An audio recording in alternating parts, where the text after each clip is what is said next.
everybody, and welcome back to another episode of Real Estate Tips with SWRG. And SWRG stands for the Shelly Walters Realty Group, and I'm Shelly Walters. And I just want to say thank you so much for coming back. Just want to let you know that these tips that we would like to provide to you are just to help you understand what's going on in this crazy real estate market, and also to try to debunk some of the things you may be hearing that are not true. So lots of information out there that it's a bad market all the way around for buyers and sellers. Just want to give you some tips and information to let you make up your mind and see if you think it's a good market for yourself, whether you're looking to sell or buy. So one of the things we wanted to start with is things we're hearing out there in a lot of comments constantly is the home prices are cooling off. So what does that exactly mean? In that instance of cooling off, yes, they are not escalating as much as they were. So let's just say a house was $300,000. So past 2 years, you may have seen that house sell for $325,000, $340,000 because of the competition with other buyers, and they were willing to escalate their price just to ensure that they were the person that would be able to be the buyer for the house. That is not happening hardly at all anymore. We may see some escalations above list. If it's a $300,000, we may see it sell for $305,000. But later when we talk about stats, I'll tell you what the list to sale ratio has been standard here in our area, in our market.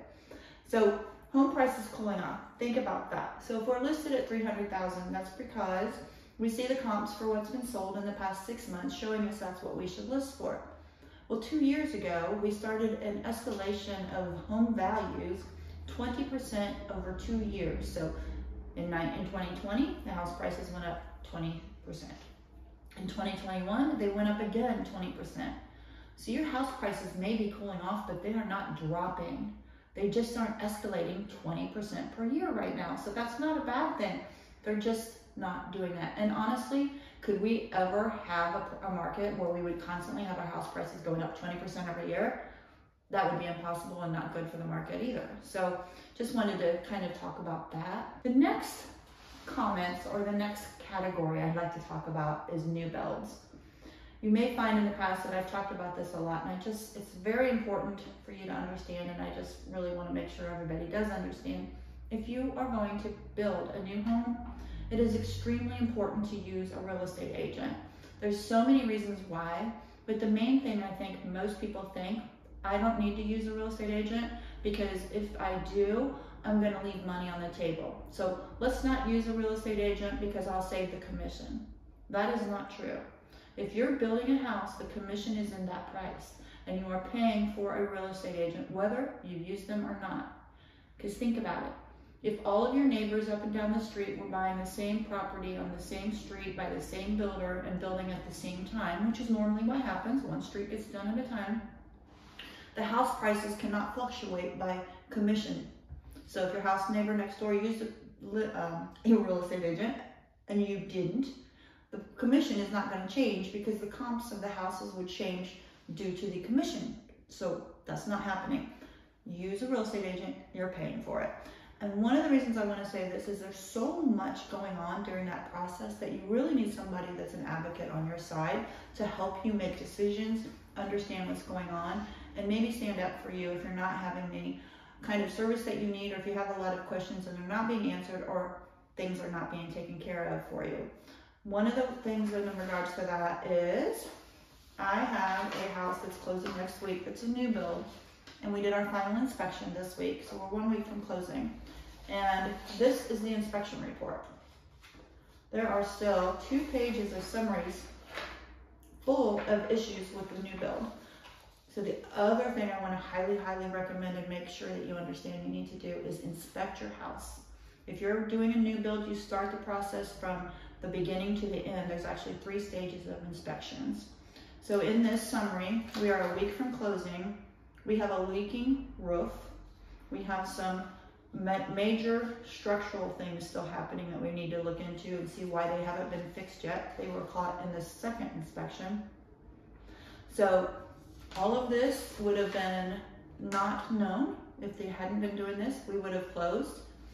And the main thing is I want to know is why is there a leak? But there's just other things going on. So get a third-party inspection company to look at your new build as it's going up. Remember, these are just human beings making these houses, and there's a lot of new builds going up, so everybody's busy, and everything's happening fast, and you need to know and make sure that what's going on and what's being put down or done into the house is done correctly and up to code and everything like that. We have actually had a couple of times where we've been told that the house passed the city inspectors, and we found out by calling the city inspectors that it had not. So buyer beware, doing a new build, get all the people you can in your corner to make sure that you have a great process through the entire time, that you can move into your beautiful new home and know that everything was done the best it possibly could.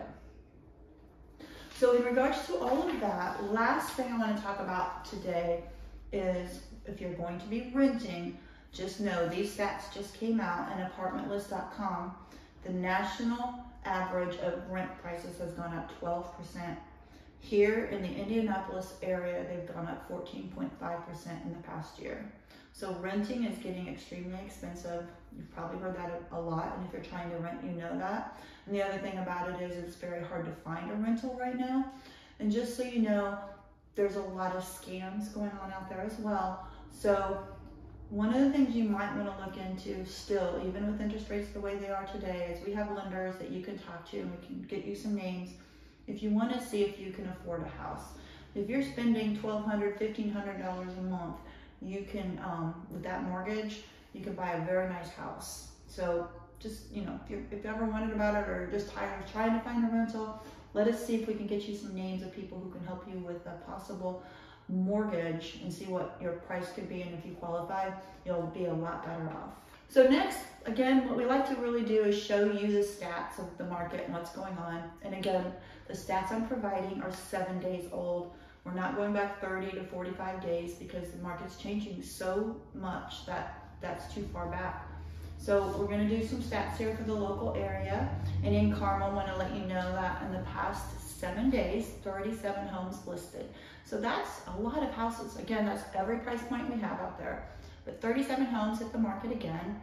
16 of those sold, so about 50% of them did have a contract on them within the first 7 days. And currently there's 135 houses on the market in Carmel, so good market for everybody to be out there looking for homes. Days on market, which we talk about, again, is very, very important if you're a seller to understand. They are not selling as quickly as they were up to, you know, even 6 months ago. They are currently in Carmel 22 days on market. So don't be afraid or concerned if your house doesn't sell within that first week or two. That's not what our days are. We're looking at 3 weeks right now as average. So no, it could be a little bit more as well. And list to sale ratio, again, is really important for you to know. If we look at the past 45 days of all the homes that have closed in Carmel, the list to sale ratio is 99.5%. So we're selling right at list price. So it's very, very important for you to have a real estate agent who does a very good market analysis for you and gets you listed at the price you should be and not too high. Because if you are too high, you're going to have to lower the price. Buyers are getting picky now. They have more opportunity and more choices. So they're not going to just throw whatever you listed at and give you that price. Today they have time to think about it, look at comps and see if it's a good price. Again, the list to sale ratio is 99.5%, so that's showing you list correctly, you're going to sell at your list price. So in Westfield, the stats show that 29 houses hit the market in the past 7 days. 8 of those sold in the past 7 days.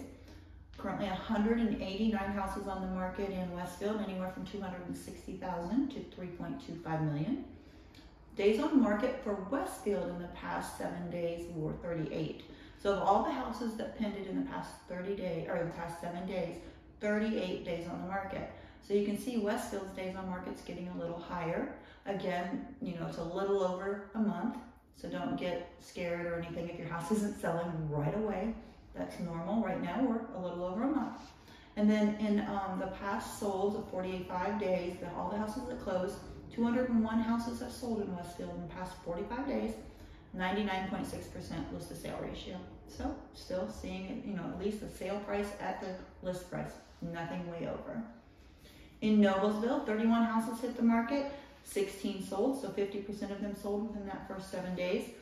118 are currently active in Noblesville, and their days on market in the past 7 days were 13, so that's a little, you know, less than it was in Westfield or Carmel. And in past 45 days, 152 houses have sold, at 100.8%. So again, listed sale ratio right there at 100%. Fishers, 47 houses hit the market, 18 sold. There's currently 177 on the market, anywhere from 185 to 3.5 million. The average days on market in Fishers is 21, and in the past 45 days, 258 houses sold in Fishers. So a lot of sales in Fishers with a 99.3% listed sale ratio. So all of that information, if you have any questions on your area and you would like to kind of hear these kind of stats for what you would like to know for your house, or if you're a buyer, we'd be glad to get you information on specific towns. If they weren't listed here today, we can do that for you, and you can reach out to me at 317-201-2601 or email me at Shelly@ShellyWalters.com. Otherwise, please put your questions below in the comments, and be sure to like this video if the tips were very helpful to you, and subscribe if you'd like to have more information in the future with one of our episodes coming up. Hope you guys have a great day.